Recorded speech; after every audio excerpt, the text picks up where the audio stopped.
1947 के बंटवारे में अपना पुश्तैनी मकान छूट गया। दंगे में दादाजी का देहांत हो गया। कम उम्र में ही मां का साया उठ गया। हम बात कर रहे हैं भारत के 13वें प्रधानमंत्री मनमोहन सिंह की, जिन्होंने अपनी जिंदगी की विपरीत परिस्थितियों के बाद भी अपने जीवन में बड़ी बड़ी उपलब्धियां हासिल की हैं। 26 सितंबर 1932 को वर्तमान पाकिस्तान के गाह में एक साधारण परिवार में जन्मे मनमोहन सिंह 1947 के दंगों में मात्र 13 साल की उम्र में भारत आए।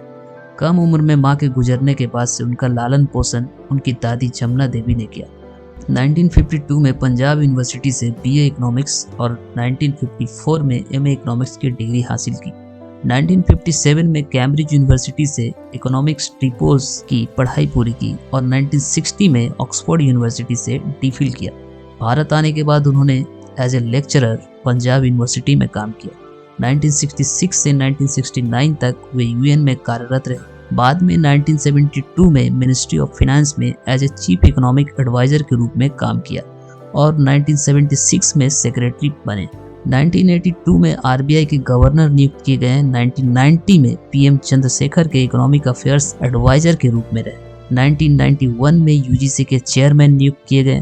फिर जून 1991 में पीएम नरसिम्हा राव की सरकार में फाइनेंस मिनिस्टर के तौर पर पॉलिटिक्स में एंट्री मिली। 2004 में भारत के 13वें प्रधानमंत्री बने और वर्ष 2009 में यूपीए के दूसरे कार्यकाल में भी पीएम की कुर्सी संभाली। वे भारत के लंबे समय तक पीएम पोस्ट पर रहने वाले चौथे प्रधानमंत्री बने। वो एक महान अर्थशास्त्री ही नहीं, एक विद्वान नेता भी थे। उनके कुछ फैसले जो भारत की इकोनॉमी और सोसाइटी को हमेशा के लिए बदल दिया। वो दौर जब देश आर्थिक संकट से गुजर रहा था, तब अर्थव्यवस्था सुधारने के लिए अहम फैसले लिए। पहले कोई भी उद्योग भारत में शुरू करने के लिए सरकार से कई तरह के लाइसेंस लेने पड़ते थे। इसमें काफी समय लगता था और भ्रष्टाचार भी बहुत था। मनमोहन सिंह ने लाइसेंस राज को खत्म कर दिया, जिससे भारत में व्यापार करना आसान हो गया।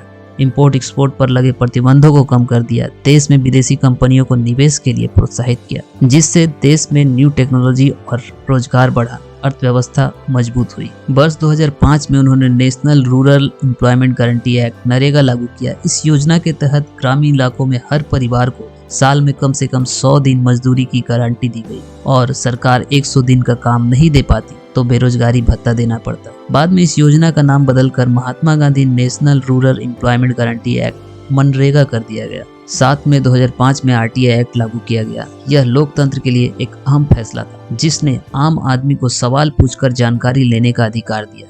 देश का कोई भी नागरिक सरकार के किसी भी विभाग से जानकारी मांग सकता था। इससे कर्मचारियों में एक डर आया कि जनता को जवाब देना होगा।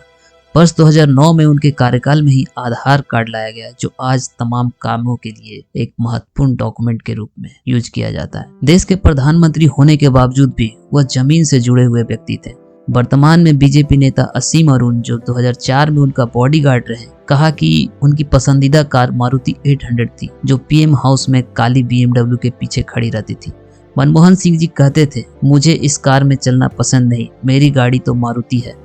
और मैं समझाता था कि सर, यह आपके स्टेटस के लिए सही नहीं। सिक्योरिटी फीचर्स की वजह से एसपी जी ने इसे लिया। लेकिन जब भी वह मारुति के पास से गुजरते, उसे मन भर देखते और जैसे मन में संकल्प दोहराते कि मिडिल क्लास व्यक्ति हूँ, आम आदमी की चिंता करना मेरा काम है। करोड़ों की गाड़ी तो पीएम की है, मेरी तो वह मारुति है।